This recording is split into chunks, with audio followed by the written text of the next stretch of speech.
परिचय। बच्चों, आज हम जैव प्रौद्योगिकी एवं उसके उपयोग के बारे में जानेंगे। वाह सर, ये रोचक लग रहा है। हाँ, इसलिए मुझे कौन बताएगा कि जैव प्रौद्योगिकी क्या है? आपने सही बताया रितु। क्या कोई मुझे बता सकता है कि जैव प्रौद्योगिकी का उपयोग किन प्रक्रियाओं के लिए किया जाता है? सर, ऐसी अनेक प्रक्रियाएं हैं जिनके लिए जैव प्रौद्योगिकी का उपयोग किया जाता है, जैसे कि रोगों की पहचान करने के लिए जीन स्थानांतरण आदि। बहुत अच्छे प्रतीक। आओ अब विस्तार से अध्ययन करें। इस पाठ में आप जैव प्रौद्योगिकी एवं उसके उपयोग के बारे में जानेंगे। उद्देश्य। इस पाठ के अंत में आप निम्न करने में सक्षम हो जाएंगे। कृषि में जैव प्रौद्योगिकी के उपयोगों की व्याख्या करना, चिकित्सा में जैव प्रौद्योगिकी के उपयोगों की व्याख्या करना, जीन चिकित्सा की व्याख्या करना, आणविक निदान का वर्णन करना, पारजीवी जंतुओं और उनके उपयोगों की व्याख्या करना और नैतिक मुद्दों की चर्चा करना।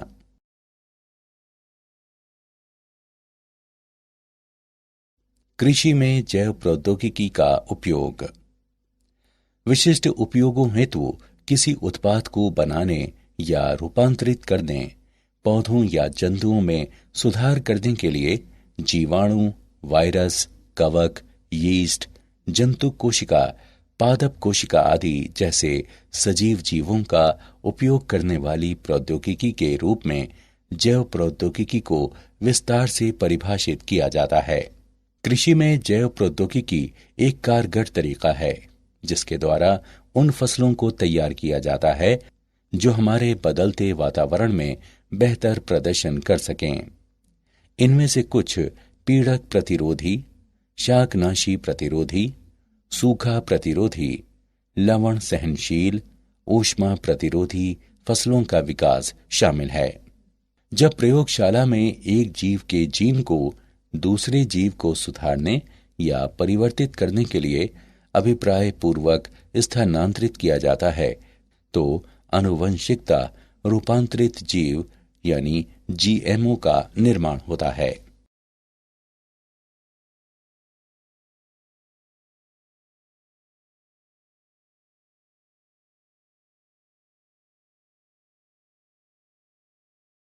आनुवंशिकता रूपांतरित जीवों का उपयोग।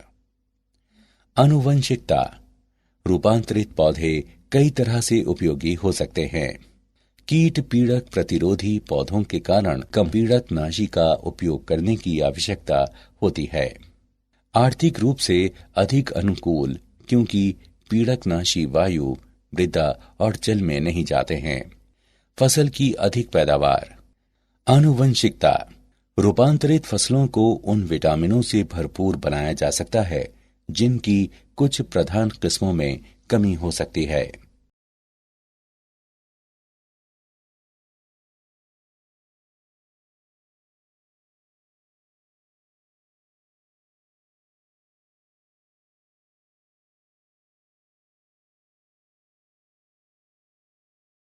कृषि में जैव प्रौद्योगिकी का उपयोग। बीटी कपास। बैसिलस थोरिनजिएंसीज द्वारा उत्पन्न क्राई प्रोटीन विभिन्न कीट पीड़कों के विरुद्ध प्रभावित जैव कीटनाशक होते हैं। क्राई जीव विषों को डिंब आंत्र ल्यूमेन में सक्रिय प्राग जीव विष के रूप में उत्पन्न किया जाता है। जीव विष आयनिक छिद्रों को बनाने वाली कला में स्वल्प लकन और अंतर्वेशन को प्रेरित करने वाले ग्राहियों से जुड़ जाते हैं जो कोशिकाओं और डिंब को मार देते हैं।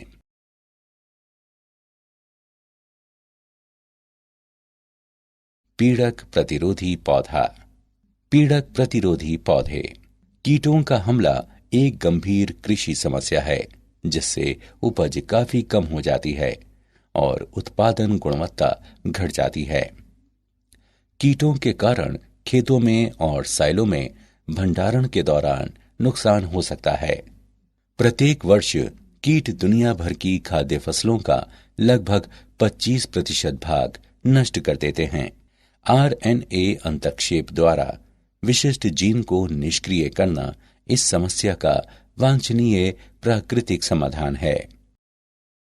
द्विसूत्री आरएनए मध्यवर्ती अंतर्क्षेप आरएनएआई जीवों में जीन अभिव्यक्ति को निष्क्रिय करने की सरल और तीव्र विधि है।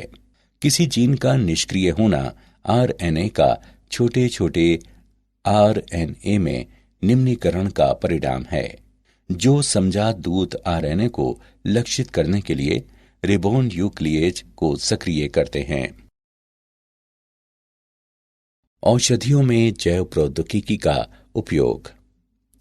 आनुवंशिकता निर्मित इंसुलिन। इंसुलिन एक हार्मोन है जो अग्नाशय द्वारा उत्पन्न होता है और जो ग्लूकोज के स्तर को नियंत्रित करता है।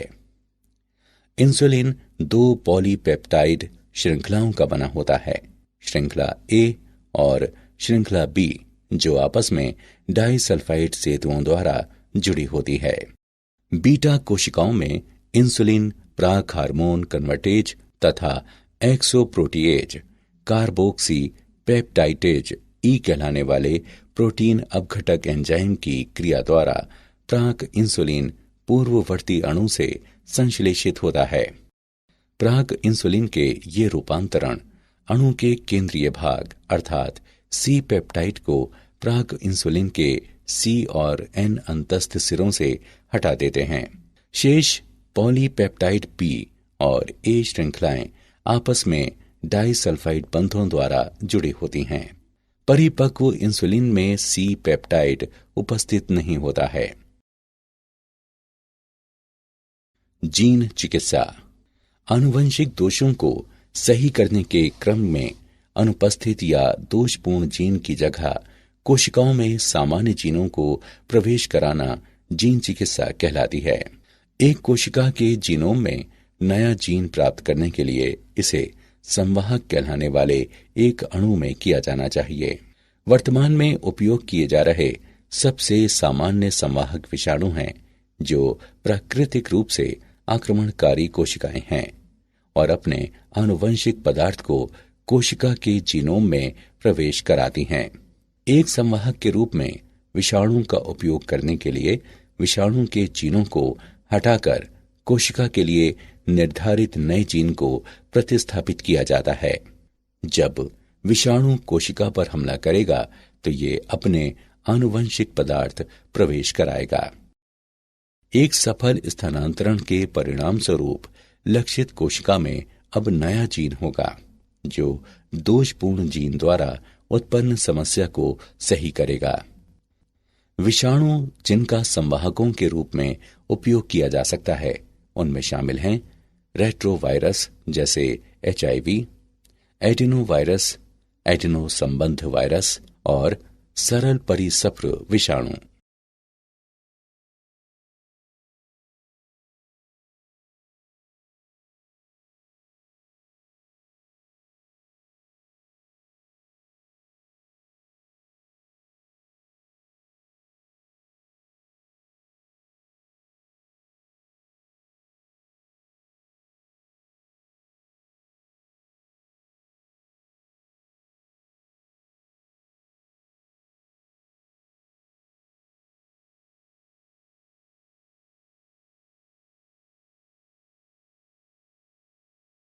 आणविक निदान।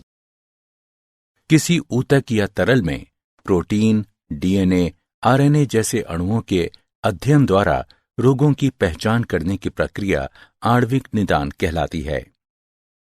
आणविक निदान और चिकित्सा है रोगों के आणविक कारणों का पता लगाने, निगरानी और उपचार करने में उन्नत, विशिष्ट जनसंख्याओं की ओर औषध विकास और लक्षित औषधियों के मार्गदर्शन के लिए बायोमार्कर का उपयोग, औषध प्रतिक्रिया, औषध उपापचय, प्रतिकूल प्रभाव और रोग प्रगति को प्रभावित करने वाली आनुवंशिक विभिन्नताएं, औषध या नैदानिक संयोजन का विकास और चिकित्सीय उपयोग, उभरती हुई फार्मेकोजिनोमिक और आणविक नैदानिक प्रौद्योगिकी, नैदानिक और व्यक्तिगत चिकित्सा में विनियामक मुद्दे।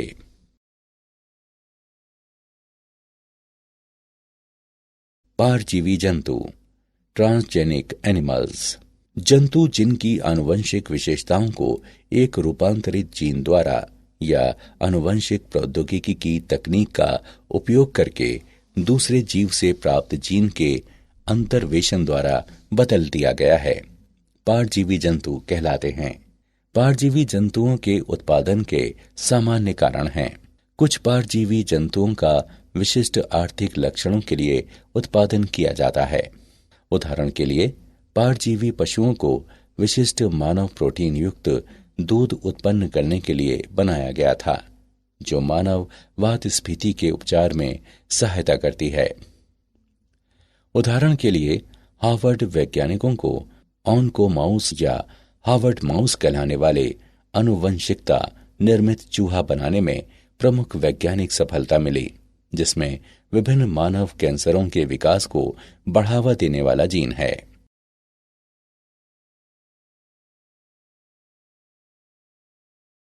पारजीवी जंतुओं का उपयोग।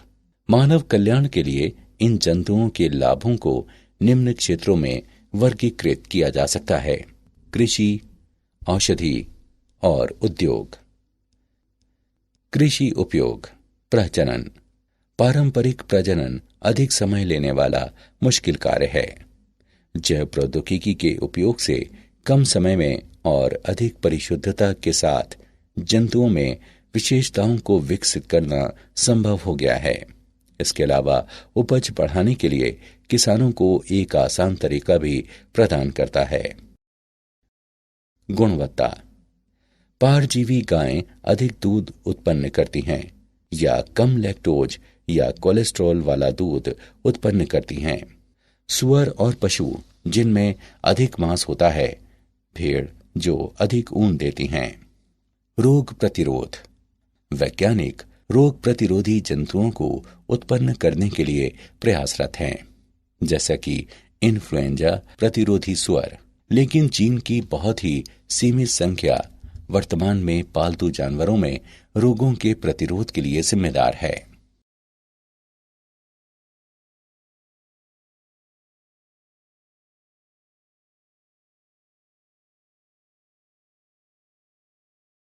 चिकित्सा उपयोग। जीनो ट्रांसप्लांटेशन। पारजीवी स्वर प्रत्यारोपण अंगों की कमी को पूरा कर सकते हैं। पोषण संपूरक और औषधियां। इंसुलिन, वृद्धि हार्मोन और रुधिर स्कंदन रोधी कारकों को पारजीवी गाय, भेड़ या बकरी के दूध से शीघ्र ही प्राप्त किया जा सकता है या पहले से ही प्राप्त किया जा चुका है। मानव जीन चिकित्सा।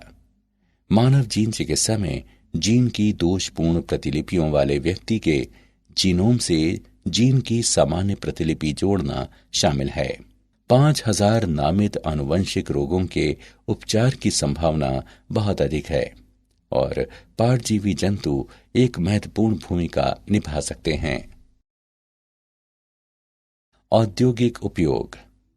सन 2001 में कनाडा में नेक्सिया जैव प्रौद्योगिकी के 2 वैज्ञानिकों ने दूध पिलाने वाली बकरियों की कोशिकाओं में स्पाइडर जीन को आपस में जोड़ दिया। बकरियों ने अपने दूध के साथ रेशम निर्माण आरंभ कर दिया और बाल्टी में अपने शरीर से महीन रेशम के सूत्रों को स्रावित किया। दूध से पॉलीमर सूत्रों को निकालकर और उनको धागों में बुनकर वैज्ञानिक एक हल्का, कठोर, लचीला पदार्थ बना सकते हैं, जिसका उपयोग सैन्य वर्दी, चिकित्सा में सूक्ष्म सीवन और टेनिस रैकेट के तार जैसे अनुप्रयोगों में उपयोग किया जा सकता है।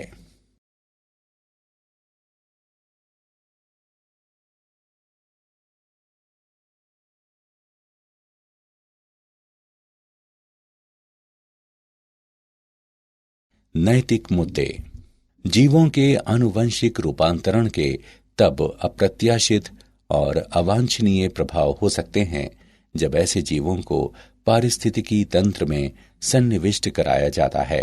जन सेवाओं के लिए ऐसे जीवों के रूपांतरण और उपयोग से अनुमत एकस्व की समस्याएं भी उत्पन्न हुई हैं। इसलिए भारत सरकार ने संगठन स्थापित किए हैं जो आनुवंशिक रूपांतरण की वैधानिकता और जनसेवा के लिए आनुवंशिकता रूपांतरित जीवों के सन्निवेश की सुरक्षा के बारे में निर्णय लेने के लिए अधिकृत हैं। ऐसा ही एक संगठन आनुवंशिक अभियांत्रिकी संतुति समिति यानी GEAC है। सन 2001 और 2002 में भारत में 93 मिलियन टन चावल का उत्पादन हुआ और 2011 और 2012 तक सरकार का लक्ष्य 129 मिलियन टन चावल उत्पादन का है। बायोपायरेसी। बायोपायरेसी प्राकृतिक रूप से पाई जाने वाली जैव रासायनिक या आनुवंशिक सामग्री का व्यावसायिक रूप से उपयोग करने की कार्यप्रणाली है, विशेषकर एकस्व प्राप्त करके जो उस समुदाय जिससे ये उत्पन्न हुई है उसको उचित मुआवजे का भुगतान करने में विफल रहने पर भविष्य में इसके उपयोग को प्रतिबंधित करती है। भारत में उगने वाला बासमती चावल अपने विशिष्ट स्वाद और सुगंध के लिए मशहूर है, लेकिन एक अमेरिकी कंपनी ने अमेरिकन एकस्व व ट्रेडमार्क कार्यालय द्वारा एकस्व अधिकार प्राप्त कर लिया था। इस कंपनी ने भारतीय किस्मों को अर्ध बौनी किस्मों से संकरण कराकर बासमती की नई किस्म विकसित की। क्या आप जानते हैं, अमेरिकी शोधकर्ताओं ने एक प्रणाली विकसित की है जिसमें नीले प्रकाश को सक्रिय करके किसी भी वांछित जीन को प्राप्त किया जा सकता है तथा टर्न ऑन या टर्न ऑफ कर सकते हैं, जो जैव प्रौद्योगिकी और चिकित्सा में अनुसंधान के लिए हो सकते हैं। यह पहली बार है जब डीएनए के विशिष्ट खंडों को टर्न ऑन या टर्न ऑफ किया गया है। उन्होंने अमेरिकन केमिकल सोसाइटी के जर्नल में प्रकाशित अपने शोध पत्रों में प्रकाश की तीव्रता का उपयोग करके जीन अभिव्यक्ति के स्तर को अनुकूल बनाने के बारे में जानकारी भी दी है। सारांश। आइए हमने जो कुछ सीखा है उसे संक्षेप में दोहराएं। विशिष्ट उपयोगों हेतु किसी उत्पाद को बनाने या रूपांतरित करने, पौधों या जंतुओं में सुधार करने के लिए जीवाणु, वायरस, कवक, यीस्ट, जंतु कोशिका, पादप कोशिका आदि जैसे सजीव जीवों का उपयोग करने वाली प्रौद्योगिकी के रूप में जैव प्रौद्योगिकी को विस्तार से परिभाषित किया जाता है। RNA अंतर्क्षेप द्वारा विशिष्ट जीन को निष्क्रिय करना कीट हमले की समस्या का वांछनीय प्राकृतिक समाधान है। आनुवंशिक दोषों को सही करने के क्रम में अनुपस्थित या दोषपूर्ण जीन की जगह कोशिकाओं में सामान्य जीनों को प्रवेश कराना जीन चिकित्सा कहलाती है। किसी ऊतक या तरल में प्रोटीन, DNA, RNA जैसे अणुओं के अध्ययन द्वारा रोगों की पहचान करने की प्रक्रिया आणविक निदान कहलाती है।